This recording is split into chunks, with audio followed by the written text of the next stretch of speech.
Բարի լույս հարգելի հետևորդներ, հունվարի 25-ին ուղիղ միացմամբ իր աշխատանքն են սկսում ABC մեդիան, ես Սվետլանա Պետրոսյանն եմ և այժմ կներկայացնեմ կարևոր նորությունները Հայաստանից և աշխարհից։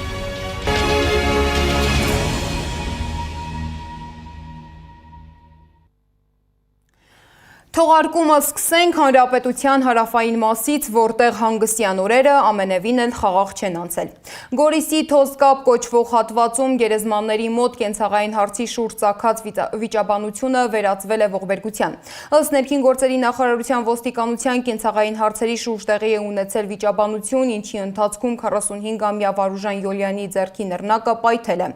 Վարուժան Յոլյանը և 38-ամյա Արմեն Յոլյանը մահացել են, իսկ վիճաբանությանը ներկա Գորիսի 30-ամյա բնակիչը ստացել է վնասվածքներ և տեղափոխվել բժշկական կենտրոն։ Պարզվել է, որ զոհերից մեկը Գորիսի համայնքապետ Արուշ Արուշանյանի վարորդն է, մյուսը նրա բարեկամը։ Նախնական տեղեկություններով վիրավոր երիտասարդը փորձել է կանխել միջադեպը, սակայն չի ստացվել։ Կոնֆլիկտն էլ ծագել է զարմիկների միջև պապական առանձնատան շուրջ առաջացած կենցաղային վեճի պատճառով։ Մահացած վարորդն ունի 3 անչափահաս երեխա, դեպքի առթիվ նախաձեռնվել է քրեական վարույթ։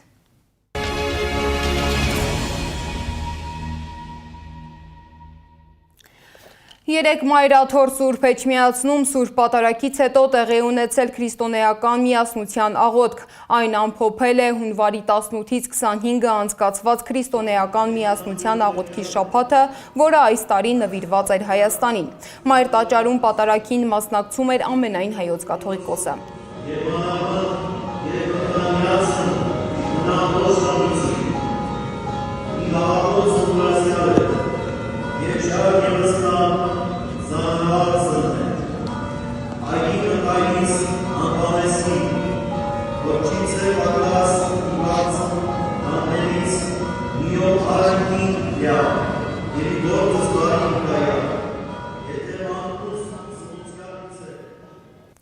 Իսկ երեկ Թալինի եկեղեցում Տեր Հայք քահանա Սահակյանին թույլ չեն տվել պատարագ մատուցել։ Քահանան հայտնել է, որ պատրաստվում է գնալ Մաստարա կանոնական պատարագ մատուցելու և Հայոց Հայրապետի անունը բարձրաձայնելու։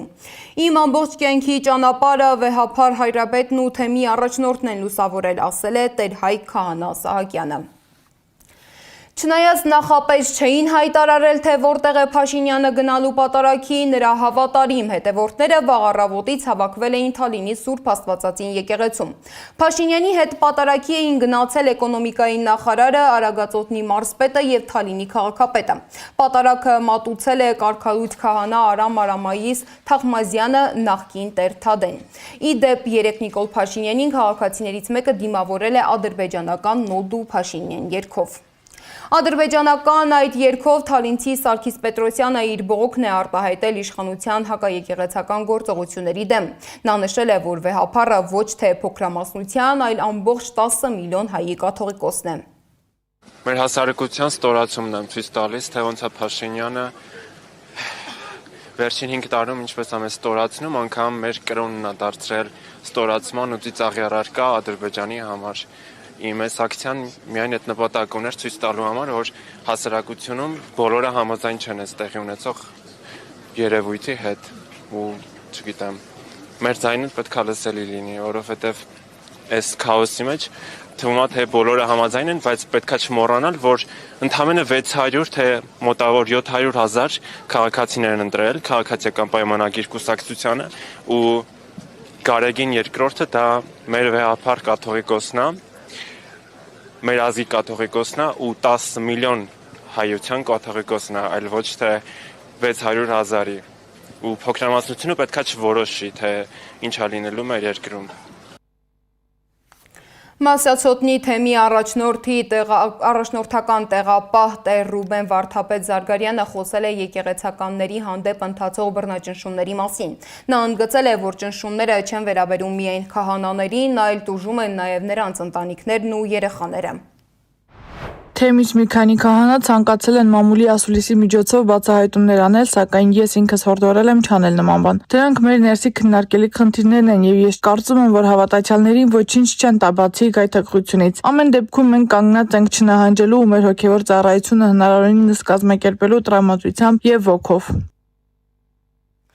Ավելի վաղ ահազանգ էր հնչեցրել Մասյացոտնի թեմը, նշելով, որ ճնշում են Արարատի մարզի Ոսկետապ գյուղում Սուրբ Սահակ Մեսրոպ եկեղեցու հոգևոր հովիվ Տեր Արտաշես քահանա Հակոբյանին։ Ըստ տարածված հաղորդագրության եկեղեցի են այցելել գյուղի վարչական ղեկավարը եւ եկեղեցու կառուցման հովանավորը քահանայից պահանջելով ազատել եկեղեցին։ Մասյացոտնի թեմը կոչ է արել անհապաղ դադարեցնել բոլոր քայլերը, որոնք խոչընդոտում են եկեղեցու բնականon գործունեությանը եւ քահանայի ծառայությանը։ Նման գործողություններն անօրինական եւ անթույլատրելի միջամտություն են Հայաստանի այդ առաքելական Սուրբ եկեղեցու ներքին կյանքին եւ հոգեվորականների ծառայությանը։ Հորդորում ենք անհապաղ դադարեցնել Սուրբ Սահակ Մեսրոպ եկեղեցու բնականon գործունեությանը խոչընդոտող բոլոր քայլերը եւ քահանայի նկատմամբ իրականացվող ճնշումները։ Տեր Արտաշեսն էլ հայտարարել է, որ պատրաստ է եկեղեցուց հեռանալ միայն այն դեպքում, եթե հավատացյալները, ովքեր պարբերաբար մասնակցում են պատարագի, միջնորդեն առաջնորդին իրեն փոխարինելու համար։ Իսկ Մայրաթորի տեղեկատվական համակարգի տնօրեն Տեր Եսայի քահանա Արթենյանը արձագանքել է իշխանական падգամավորի հայտարարությանը, ըստ որի Մայրաթորը իբր թույլ չի տվել Կրթության, գիտության եւ մշակույթի սպորտի նախարարությանը հոգեվոր երաժշտական փառատոն անցկացնել։ Տեր Եսային ընդգծել է, որ սա բացահայտ կեղծիք է։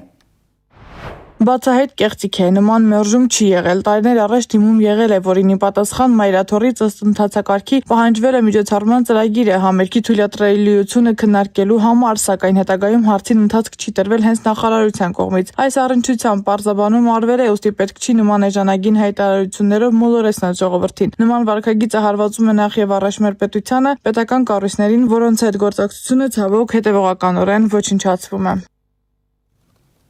Ազգային ժողովի падգամավոր Տիգրան Աբրահամյանը Իզմիրյան բժշկական կենտրոնում հանդիպել է Շիրակի թեմի առաջնորդ Միքայել Սրբազանի եւ Նարեկ Սամսոնյանի հետ։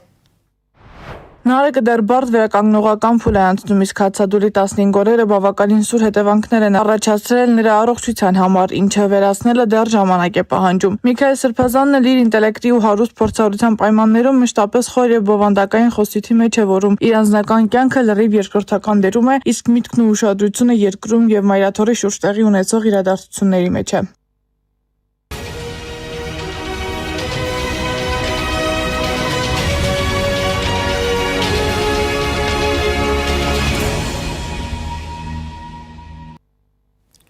Արդեն 2 օր է աշխարհի ուշադրությունը կենտրոնացած է Աբու Դաբիի վրա։ Այնտեղ մեկնարկել են Ռուսաստան-Ուկրաինա Միացյալ Նահանգներ եռակողմ բանակցությունները, որոնք ընթացել են փակ ռեժիմով։ Օրակարգի առանցքային թեման Դոնբասն էր, ինչի մասին ավելի վաղ հայտնել էր Ուկրաինայի նախագահ Վլադիմիր Զելենսկին։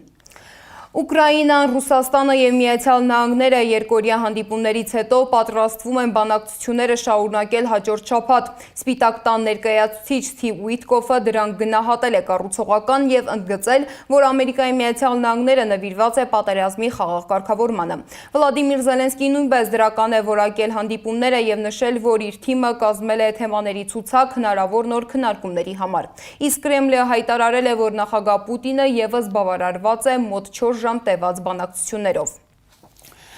Հռոմի Պապ Լևոն 14-րդը կրկին հանրության ուշադրությունը հրավիրել է Ուկրաինայի վրա։ Նա հայտարարել է, որ Ռուսաստանի շարունակական հարձակումները դառնում են վտանգավոր երկրի քաղաքացիական բնակչության համար։ Պապը կոչ է արել բոլոր կողմերին անհապաղ միավորել ջանքերը պատերազմը կանգնեցնելու համար։ Աղվանստանում առադյան եւ անձրևի պատճառով զոհվել է առնվազն 61 մարդ, եւս 110-ը վիրավորվել են։ Աղվանստանում ծայրահեղ եղանակային պայմանները զգալի վնասներ են հասցրել մի քանի նահանգներում, մասնավորապես գյուղական եւ լեռնային շրջաններում, որտեղ ենթակառուցվածքները առավել խոցելի են բնական աղետների համար։ Մասնավորապես 458 տուն ամբողջությամբ կամ մասնակիորեն ավերվել է, իսկ հիմնական մայրուղիները փակվել են ձնաբուքի պատճառով։ Միացյալ Նահանգներում ուժեղ ձմեռային փոթորիկը անժամկետ հետաձգել է ավելի քան 14500 չվերթ եւ հոսանքազրկել ավելի քան 1 միլիոն տուն։ Փոթորիկը ազդել է 32 նահանգների վրա եւ կարող է առաջացնել մինչեւ 24 միլիարդ դոլարի վնաս։ Տեղասում եւ Լուիզիանայում իրավիճակը առավել լարված է։ Իշխանությունը կոչ է արել բնակիչներին չերթևեկել ճանապարհներին։